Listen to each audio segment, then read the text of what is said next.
Assalamualaikum warahmatullahi wabarakatuh. Pada kesempatan kali ini, saya ingin menjelaskan sedikit terkait post-test pertemuan pertama kita. Adapun untuk soal post-test pertama itu, seperti ini ya soalnya. Jadi, kita disuruh untuk melakukan, dimana kita disuruh mencetak secara terbalik bilangan integer maksimal 5 digit secara iteratif dan rekursif. Sebagai contoh, ketika kita menginputkan angka 1, 2, 3, 4, dan 5, maka output yang dihasilkan dari program tersebut adalah kebalikan dari inputan. Jadi 5, 4, 3, 2, 1. Nah, gimana tuh cara buat programnya gitu ya. Nah, di sini diberikan ketentuan. Kita disuruh untuk menggunakan kelas untuk menampung data integernya dan operasinya melalui fungsi gitu ya. Nah, di sini saya sudah ada codingannya. Tapi teman-teman gak usah bingung dulu. Codingannya bakal kita bedah sama-sama, kita pelajari sama-sama. Yang pertama itu kita disuruh yang pertama tadi adalah menggunakan kelas ya. Nah, di sini kita udah buat program balik angka dengan menggunakan sebuah kelas dengan nama balik angka. Kalau teman-teman fokus ke line ke-6, kita mulai dari line ke-6 aja ya. Karena kalau line yang ke-1 sampai 4 ini kan udah tahu pasti ya. Nah, line yang ke-6 ini kita pertama mendeklarasikan kelasnya gitu ya, dengan nama balik angka gitu. Jadi ini namanya ini bebas ya, teman-teman mau pakai apa aja bisa gitu. Nah, kemudian terkait kelas sendiri, kelas itu tuh gimana ya?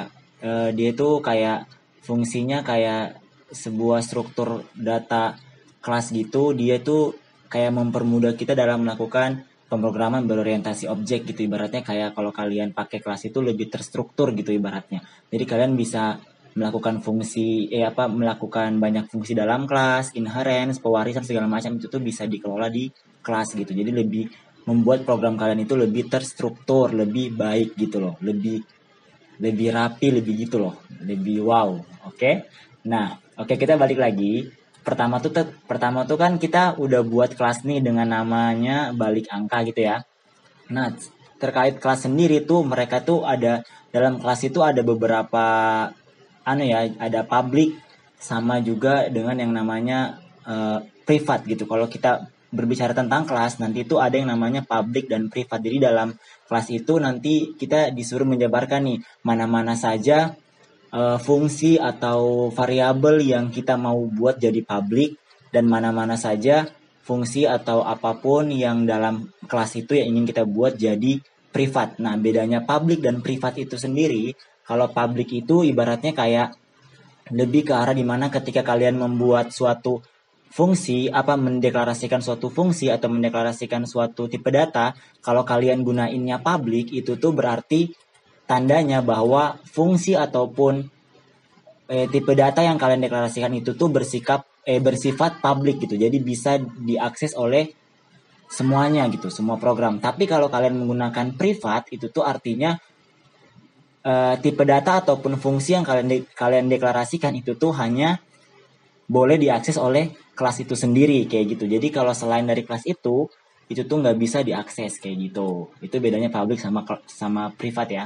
Nah, di sini saya cuma gunain public nih karena saya maunya keakses semua ya. Jadi untuk di bagian public, kalian lihat di line 8 dan 9 itu saya mendeklarasikan fungsi gitu ya. Ada fungsi proses dengan void ya yang tidak punya nilai kembalian. Terus ada fungsi proses rekursif gitu. Ini fungsi proses rekursif itu tuh untuk nantinya kita mau buat fungsi untuk proses rekursifnya gitu. Jadi proses pembalikan angka secara rekursif. Sedangkan untuk proses itu untuk secara iteratifnya gitu ya. Nah, kalau udah kita jabarkan, nah kita ini mau manggil fungsi ya kan. Nah, kalau kalian manggil fungsi di dalam kelas itu tuh nggak kayak seperti kalian manggil fungsi biasanya ya, kayak misalnya kalian manggil fungsi itu kan biasanya langsung misalnya integer proses dalam kurung parameter terus isi dari fungsi itu apa. Nah, kalau kalian deklarasikan fungsi dalam kelas, kalian harus panggil dulu nih kelasnya, nama kelasnya. Jadi kayak balik angka titik-titik nama fungsinya gitu. Di sini tipe data fungsinya ya void, artinya tidak memiliki nilai kembalian. Nah, sedangkan parameter untuk fungsi proses kita menggunakan integer angka gitu ya. Dari mana integer angkanya? Kalian lihat yang paling bawah nih dalam mainnya. Dalam mainnya kita letakin ada integer angka dan kita lakukan penginputan. Cout masukkan angka, in angka gitu ya. Balik angka bilangan gitu. Nah, di angkanya ini nanti bakal jadi parameter untuk fungsi-fungsinya gitu ya. Kayak fungsi proses, parameternya angka. Fungsi proses rekursi, parameternya angka gitu. Jadi ibaratnya parameter untuk angkanya itu adalah inputan dari di dalam program utamanya kayak gitu. Nah, udah paham kan di mana angkanya tadi ya kan ya? Angka itu dari inputannya gitu ya. Nah, kalau pakai iteratif, kalau kita berbicara iteratif, kalau teman-teman masih ingat, iteratif kan digunakannya untuk yang perulangan ya kan ya. Jadi kayak while, kayak for, kayak dual itu tuh iteratif gitu ya. Nah, di sini kita gunainnya while. Kita beri kondisi nih dalam while-nya. Jadi ketika nanti angkanya lebih dari 0, berarti kita akan melakukan suatu proses di mana kita akan meng-cout-kan angka dimoduluskan 10 kayak gitu ya. Jadi nanti setelah dimoduluskan 10, kita proses lagi di mana angkanya bakal kita lakukan proses angka dikurang angka modulus 10 dibagi 10. Jadi kalau ini rumusnya ini tuh kalau kita jabarin satu-satu, misal nih, kita inputkan 1, 2, 3, 4, 5. Tahap 1, masuk dulu ke sini nih, cout angka modulus 10 gitu ya. Kita akan masuk ke dalam angka modulus 10. Jadi pertama, 1, 2, 3, 4, 5, kita moduluskan 10. Karena kondisinya terpenuhi ya, jadi angka kan 1, 2, 3, 4, 5 nih. Karena angka lebih dari 0, maka proses ini dilaksanakan ya. Kayak gitu, jadi 1, 2, 3, 4, 5 kita moduluskan 10 itu sama dengan 5 ya. Nah, kemudian untuk setelah itu kita lakukan lagi prosesnya nih, angka dikurang angka dimoduluskan 10 bagi 10 kayak gitu ya. 1, 2, 3, 4, 5 dikurang 5 itu dari ini ya, angka modulus 10 5 nih, 5 ini. Nah, terus nanti dia dibagi dengan 10. Itu hasilnya adalah 1, 2, 3, 4 kayak gitu ya. Nah, kemudian berhasil ya kan ya. Kita masuk lagi ke tahap yang kedua. Tahap yang kedua hasilnya itu angka itu sudah menjadi 1, 2, 3, 4 gitu ya. Nah, 1, 2, 3, 4 kita masukkan lagi nih. 1, 2, 3, 4 dimoduluskan 10 itu sama dengan berapa? Sama dengan 4 ya. Nah, 1, 2, 3, 4 dikurang 4 dibagi 10 itu hasilnya adalah 1, 2, 3. Begini terus ya, dan seterusnya nanti sampai nanti kalian dapat akhirnya 1 gitu. Jadi ibaratnya nanti yang bakal kecetak adalah ini. 5, 4, nanti 3, terus nanti 2 sampai nanti dapat 1 ini. Jadi nanti kecetaknya seperti itu. Jadi prosesnya seperti itu ya. Nah, untuk iteratifnya. Untuk iteratifnya. Jadi paham ya kan ya. Nanti ya seperti ini. Jadi cara kita dapat angka terbaliknya itu dengan cara memoduluskan angkanya gitu ya. Nah, kalau sampai sini udah paham, kalian pasti rekursifnya juga pasti udah paham caranya. Jadi kalau rekursifnya sama ya. Kalian pakai parameter angka nih. Jadi ketika nanti if angka sama dengan 1, maka kalian akan mereturn 1 gitu. Karena 1 nanti akhirnya gitu ya.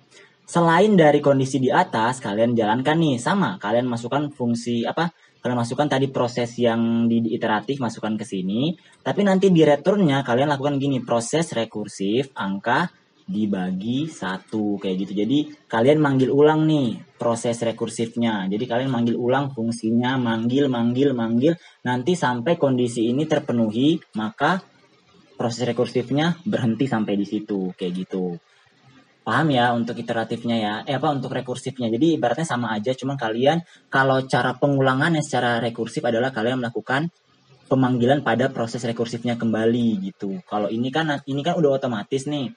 Kalau ini tuh kalian manggil lagi proses rekursifnya. Jadi pemanggilan fungsi itu sendiri gitu. Itu namanya rekursif kayak gitu. Nah, untuk outputnya sendiri, kalau kalian ingin mengoutputkan mengoutputkan fungsi di dalam kelas, caranya itu kayak gini. Balik angka, nama ini nih nama kelasnya, terus bilangan itu tuh deklarasinya gitu, apa ya, nama lain. Jadi ibaratnya kayak balik angka ini kan nama kelasnya nih, kita jabarin nih, kita deklarasikan nama kelasnya, kita mau manggil kelas balik angka. Nah, terus bilangan ini maksudnya adalah balik angka ini kalian istilahkan dengan bilangan. Jadi nanti ketika nanti pemanggilan kalian nggak perlu lagi tulis balik angka, tapi kalian tulis bilangan kayak gitu. Jadi nanti misalnya nih kalian mau see out kan secara iteratifnya. Jadi kita panggil bilangan titik proses ini dari mana? Proses itu adalah nama dari fungsinya dalam kelas kayak gitu. Jadi kalian panggil proses. Gitu juga dengan rekursif, bilangan titik proses rekursif. Nah, kalau kalian di sini ubah jadi X, otomatis di sini juga bakal jadi X kayak gitu ya. Nah, ini X. Gitu. Nah, kita jalankan ya. Bentar teman-teman, sabar. Oke. Misalnya kita masukin, ya ampun lama banget ya, maaf ya guys. Nah, kita masukin angka 1, 2, 3, 4, 5 gitu ya. Nanti bakalan ke outputnya 5, 4, 3, 2, 1 gitu ya, kebalikannya. Ya, seperti itu. Itu hasilnya ya teman-teman ya. Nah, mungkin sekian aja penjelasan dari saya ya. Kalau ada kurangnya mohon maaf. Nanti kalau masih bingung bisa ditanyakan sama asisten-asisten yang lain. Sekian dari saya. Wassalamualaikum warahmatullahi wabarakatuh.